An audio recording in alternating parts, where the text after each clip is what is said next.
this is Raga and welcome back to my channel. If you are new here, welcome to my channel, and if you're already subscribed to my channel, welcome back. So as I mentioned before in one of my videos, I had told you guys to leave a comment under one of my pictures on Instagram, and this is my Instagram right here, and I decided to make a Q&A video based on your questions. I even mentioned there that depending on the number of questions that I receive, that I will decide whether I need to do a Q&A or not. However, so many of you have left wonderful comments below that picture on my Instagram account, and therefore I decided to do this Q&A video for you guys.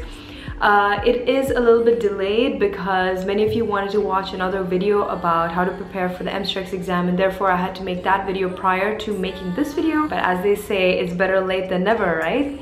So I have all the questions here on my phone below that picture, and there are so many pictures. I will try to get through all of them, and I will try not to repeat the questions because there are many similar questions that many of you have asked. So I will just probably answer one question and I won't answer the question if it's repeated again by someone else. So let's see how many questions we can get through without making this a really long video. So I don't want to waste any more time. Let's get right to the questions. So the first question is, hello Dr. Raga, what made you choose a GS residency in Dubai over USA? Thanks, good luck. Thank you for your wishes. Well, the reason I chose residency in Dubai at the moment was not because it's better than the US or I prefer it more than the US, but more like it was my circumstance at that time that made me want to pursue this residency here in Dubai. I knew all about the Dubai residency, and I knew some of the residents who were currently doing residency here, and also some of the graduates of this residency, and I saw the quality of their work, and I saw how talented they were, and that was really something that really motivated me to apply to this residency, and that's exactly what I did, and honestly I'm really enjoying it. Question number 2, what are the perks of getting residency in Dubai, and congratulations. Thank you very much. Well, I don't really understand what this question means because the perks are very variable depending on the person, but I would say that the perks for me for getting into residency in Dubai would be that it's a really good program. I've obviously, before I applied to residency there, I actually met with some of the graduates of this residency and some residents who are currently still undergoing residency there. And the quality of their work, as I mentioned, was so amazing, and they were so talented that it really motivated me to think that, okay, if I'm pursuing this residency, this is exactly how I would be, or hope to be. If I work hard, this is how I'll be, this is how talented I would be as a surgeon. The other perks with regards to being in Dubai, because you mentioned residency in Dubai, well, Dubai itself, Dubai is a beautiful country. There are so many things to do. I don't think there's one dull moment in Dubai, and if you're young and you're outgoing, Dubai is the place for you. And if you like the sun, and if you're fed up of a cold country, come to Dubai. It's amazing, and the people are also absolutely phenomenal. And obviously I can be close to my family, which at the time of me applying for residency was very important for me because of certain family circumstances. So yeah, these are just my perks. And then the same person has asked, tell us about your journey from medical school to residency. So, okay, first of all, this question is very broad, and there are so many things that have happened when I transitioned from medical school to residency. It was a real big roller coaster. That is definitely something beyond the scope of this video. If you guys want, and let me know in the comments bar below if you do want to hear my journey from medical school or my transition from medical school to residency. And I'll make a separate video about that, something like a story time video, and I'll do that for you, because trust me, there's a lot that had happened and it was such a roller coaster of emotions and events. So yeah. Next comment is, congratulations doctor. We would like to know how the residency in Dubai is. As I read on the site, most of it is just observing and not involving you much. Thank you, by the way, for the congratulations, but to be honest, I don't know where you read this, but it's absolutely not observing. You cannot be a surgical resident by observing, because unlike the other primary care specialties or other specialties where you don't, you know, kind of operate on patient, I think 50% or more of your skills as a resident is surgical or is technical. So without being able to operate and practicing your surgical skills, you're not a surgical resident. So by observing, you can never be a resident, not just a surgical resident, even any other non-surgical specialty. You cannot be a good physician if you're just observing and not touching the patient, and if you're not doing active procedures. So I don't think any specialty would be just observing, and definitely not in Dubai. I would definitely not have applied to Dubai residency if it was just observing. I think you're confusing it with what's called a clinical attachment. They do have a clinical attachment, which is sort of similar to an internship, but that is where individuals come and they observe. That's usually when they want to know whether they want to pursue residency there or not, or whether they want to work there or not. So they do a clinical attachment to see how the cases are and how the department is and how the hospital in general is, and maybe even the country. And that definitely is just observing, because they are not licensed physicians in Dubai to practice on patients. So yes, maybe you got confused with that, but that's definitely not the case with residency. And the same person has asked, are you being paid? Are there any problems related to stay in Dubai, like housing and transport? Well, for the first part of the question, are you being paid? Of course we're being paid. Residency, just like most places, is a paid position. Even though residency, most people I know do get confused that it's an academic role, but it is a fully paid position that everyone is paid for. There's not one day that you'll have to work as a resident without pay. And about housing and transport, with regards to transportation, I do have my own car, so that's not been a problem. But initially when I just moved to Dubai, before I brought in my car as well, I did use the metro a lot. They have an amazing public transportation system. They have the metro, they have the tram, they have public buses, and they have taxis. But if you use a taxi every single day, that can be expensive. So I would either say to use the metro, which is quite negligible with how much it would cost, or you just try to rent a car, or if you have your own car, then wonderful. And with housing, obviously not really. Dubai has so many residential buildings, and there are so many places, locations, buildings that you can rent. Yeah, so I don't really think that housing would be a problem, but obviously if you're planning to come into residency here, it's good if you plan these things ahead of time. The next question is, my question has always been this: how did you make your CV competitive? Apart from your USMLE scores, did you do any form of clinical experience with physicians in Dubai and subsequently received LORs, which is basically letters of recommendation? If yes, how do we apply for such opportunities to apply for? How do we find such opportunities to apply for? So that's a good question. I did do a clinical attachment, as I mentioned before. I did do 2 clinical attachments here in Dubai, just to see how I like the hospital, how I like the department and the doctors, because I knew for sure that if I didn't like it, that I would not be willing to work here, because I feel like if you're not happy with the doctors, the team, the hospital, you're just not going to be happy no matter where you are. So that was super important to me, and for that reason I did do 2 clinical attachments here in Dubai in the hospital in general surgery. It was an amazing experience. I had such great opportunities there, and I got to meet such amazing talented physicians and surgeons there. Once I finished those clinical attachments, I did get letters of recommendation from them, because I just have a habit of asking for letters of recommendation no matter where I'm doing an attachment. However, for Dubai residency application, you don't really need the letters of recommendation, but I would say it would help you as an individual to know more about the department that you're interested in, or the hospital in general, just to know if you feel comfortable working there. So if you're doing an attachment, which is paid, by the way, you have to pay them in order to get that role, because they get so many applications per year, so they have to filter it out. So they made it a paid position, not that they pay you, but you pay them. I think it's about 50 dirhams per day. You have to pay by the day, and depending on where you're from, you can convert that to your currency, but that is pretty expensive. So if you're willing to pay that amount of money to find out, so you can go ahead and do that. But if you feel you cannot afford it, that's okay, because they don't really stress on the letters of recommendation for this residency program application. It's more about your CV in general and your interview especially, which I'm planning to make a video on very soon. With regards to my CV, I've done a lot of electives abroad as well. I've done hands-on experience in the US. I've done an elective in Ireland.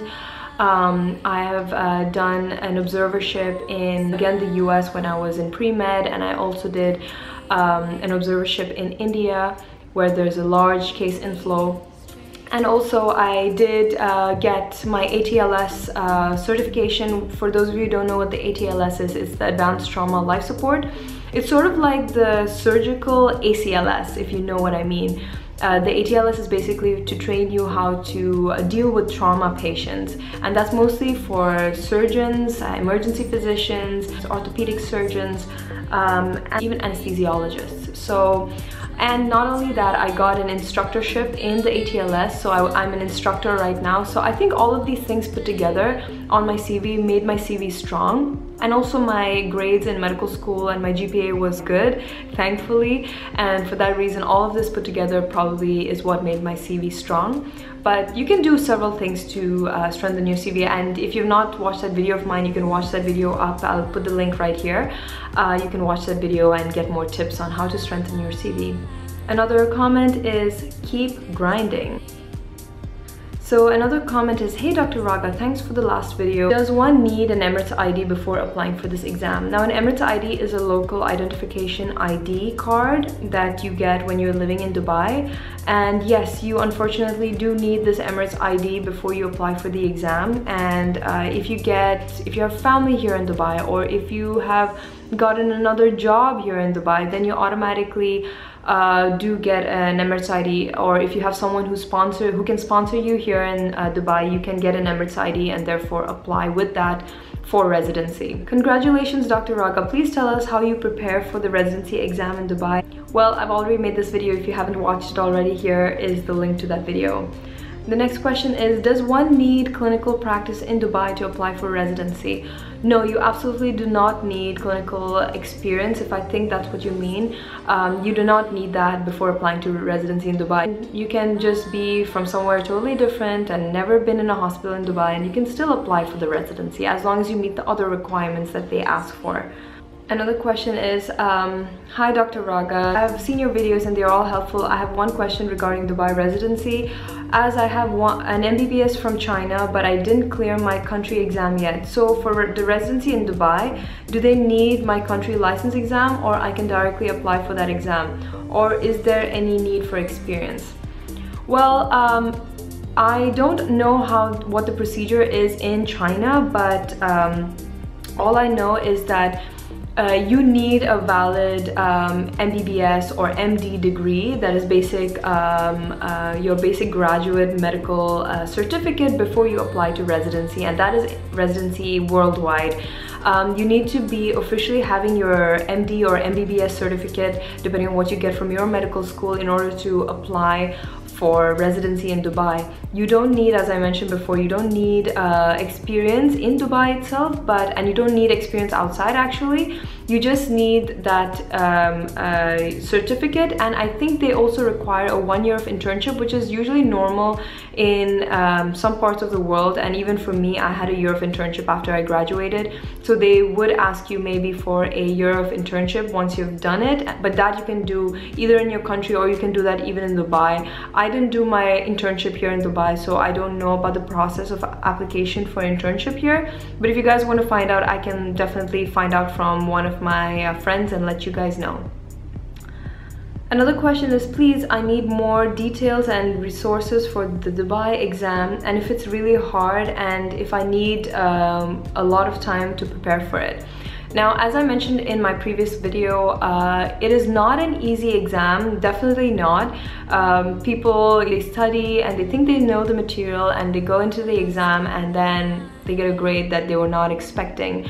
So I would say if you at least study for about 1.5 months for this exam and cover all the material that I have mentioned in that video, you will definitely be able to ace the exam and do well in the exam but obviously, as I mentioned before, the aim of the exam is to get that highest possible score that you can in order to get into residency, because every year the cutoff for the grade is increasing higher and higher, and I'm not sure what it will be this year, but it's definitely going to be higher than the previous year and so forth.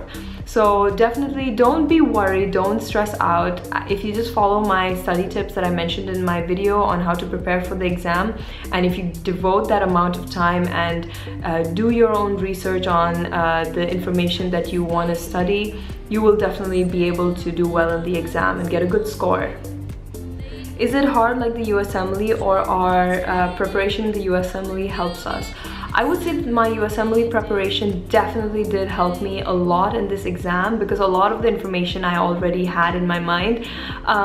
So if you're already studying for the USMLE, I think this would definitely help you in your preparation for the Dubai exam as well.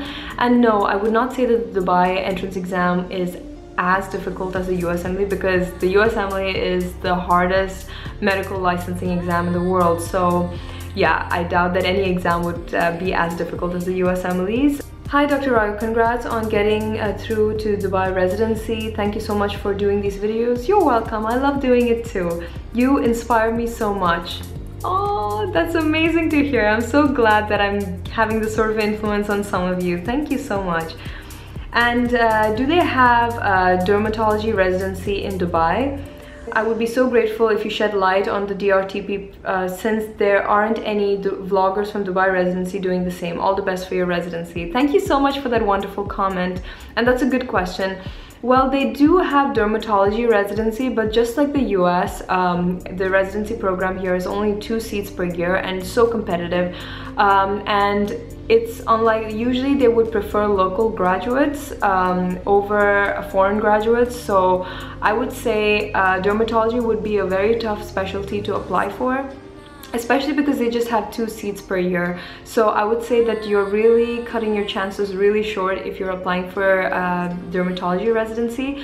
But I have to mention, when you apply to Dubai residency, they, in the form of the application, they ask you to write 2 choices, your first choice and your second choice for residency with regards to specialty. So you write, like you can write dermatology as your first option, and then you can write something else that you like as your second option. And if you don't get a seat in your first option, they will try to match you in your second option at least, which I think is great.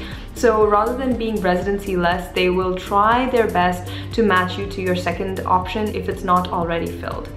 Hi, I like your channel. When does the application for Dubai residency start? Now, I already spoke about this in my video of how to apply to residency in Dubai, but I believe that once the exams are done in March, that is this month, the application process for you to start applying with your papers and everything is in the whole month of April. And after April, then you get called for your interviews, and the interview occurs in May. And then you will find out over June, July, depends each year, and then you start residency in the fall. Hi, how's the fee structure for Dubai residency? I'm not sure what you mean. If you mean the salary, by fee, if you mean if you have to pay them, that's not the case. This is a fully paid position. You are paid to work for the hospital. So no, you don't have to pay them anything to be a resident. The next question is, hi, I'd like to ask about the value which is Dubai residency training held for doctors. Is it really worth it compared to the US, UK residency, better than them? Secondly, how well is it paid?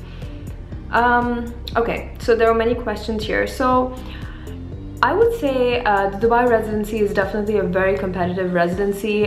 Every year, thousands of people are applying for this residency, and for that reason, they have to filter out a lot of people, and they choose only a few. I know so many of my friends who were also applying this year with me, or last year with me, and they unfortunately did not match, because it's such a tight process and it's such a strict screening process that you cannot guarantee your seat here. And looking at the quality of the residents that have graduated from this residency, I definitely would say that it's a great residency program and it's very competitive. Many of the graduates from this residency did go abroad to several countries all over the world for fellowship. So obviously it is recognized board certification internationally, otherwise you won't be able to do your fellowship elsewhere and practice elsewhere.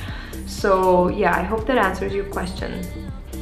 And secondly, how well is it paid? Well, I told you before, you are definitely able to survive on that salary. And for me, I'm gonna just speak for myself, I feel that I can even save every month.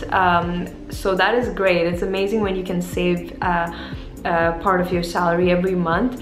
And obviously, wherever you're living and whatever your salary is, if you live a very extravagant lifestyle, then you're gonna save less. And if you are careful about your expenditure, then you will be able to save. So it just depends on your lifestyle, I guess, whether it's sufficient or not for each individual. Okay, so hi. Firstly, I would like to congratulate you for getting into residency program in Dubai. I literally love your posts on Instagram and your videos on YouTube. Thank you, that's so sweet. You seem like such an inspiration to me. I'm so grateful that I came across your video on YouTube about residency in Dubai. Basically, I wanted to request you if you could post a video on how to prepare for the MStrex exam. Already done. I'm badly waiting and looking forward for such an update from your side. And last but not the least, keep it up, girl. You're doing absolutely amazing. That's super sweet. Thank you so much for that wonderful comment. Even though I've already posted that video, this comment is so amazing. Thank you so much. This is really sweet, and this is the reason I love making videos for you guys. You guys are so amazing and so supportive that it just gives me so much energy to film and post and edit. It's just so worth it. Every step of it is so worth it. Next one is, hi Dr. Raga, congrats, and I would just want to say you're such an inspiration to me. I'm doing medicine in Cuba. I'm graduating in the summer of 2019. I want to do the residency exam there in December of that year. So I'll still be in school. Is it possible for me to do that, or do I have to wait the next year? Please let me know. Well, actually, for applying to residency in Dubai, you need to already have your certificate of your graduation from your medical school. So you need your medical school degree before you apply here, unfortunately. Plus, you need 1 year of internship and the letter that says you've done that 1 year of internship before you apply here in Dubai. So unfortunately, that's a little different here. The next comment is, please tell us about your whole journey from deciding to become a doctor to this residency program. Wow, that's a huge topic. There are so many things that have happened for sure. My life was a whole ocean full of incidences and events and emotional roller coasters, as I mentioned before. So if you guys want to know more about that and want me to make a separate video about this, I definitely can. If you really want to watch that video, please leave a comment down below and I'll definitely work on that video for you guys then. The next question is, hey, just wanted to ask if somebody is done with the MRCS, is he exempted from this exam? Like, can we get direct enrollment into it? Well, the answer is no, you cannot skip this exam, but once you're in residency, you can skip, or you're exempted from the first part of the board exam if you already have your MRCS. So because it's also an international exam, you are exempted from the first part of the board if you're already certified with the MRCS. And what are your plans after this residency? Well, obviously after residency, I want to pursue fellowship. Where am I going to do fellowship? I'm still deciding on which programs I like and where I want to do, but I think that is so far ahead in the future. I think I need to focus on residency as of now and focus on doing well in residency before I think about fellowship. But in short, my plan after residency is fellowship. Next question is, I'm an Indian studying medicine in the Philippines. I want to know the requirements for the exam, like do we have to be a licensed doctor in your home country or no need? So you say that you are an Indian studying medicine in the Philippines. Well, then do you mean home country as in back in India? Because then you don't need to have a licensing or a license to practice medicine in India because you did your medicine in the Philippines. So you just need your MD or your MBBS degree from the Philippines that's certifying that you have graduated from medical school and a year of internship, whether it's in the Philippines or in India or in Dubai, it doesn't matter. You need to have that 1 year of internship as well before you apply for residency in Dubai. And guys, that was it with the questions. These are all the questions that I got from you guys. Obviously, I didn't go through the questions that were repeated so that I can save time. Already this video is quite long and I'll have to edit out a lot to make it uploadable. I hope you guys enjoyed this video, and thank you guys so much for the love you've given me for my last vlog. So many of you have sent me comments saying that you absolutely love that kind of a vlog and that you want to see more of those kind of vlogs and how you enjoyed watching it, and that makes me so happy because, to be honest, I absolutely love vlogging my days and vlogging my calls. I absolutely love it because I get to show you the real life of a resident and how life in medicine really is and how life as a general surgery resident is. And the fact that you guys really want to see more makes me very happy, and I'm already working on that. Actually, I'm in the middle of filming a week in the life of a doctor, so stay tuned for that. And if you have not already subscribed to my channel, please press that red subscribe button down below to get notified when my video is uploaded. I'm gonna be posting so many more of those kind of vlogs on my channel very soon, and I'm going to do different kinds of vlogs. I'm going to be doing day in the life, I'm going to be doing week in the life vlog, and several other types of vlogs. And yes, that's all I have to say, I guess. Until I see you guys in my next video, bye!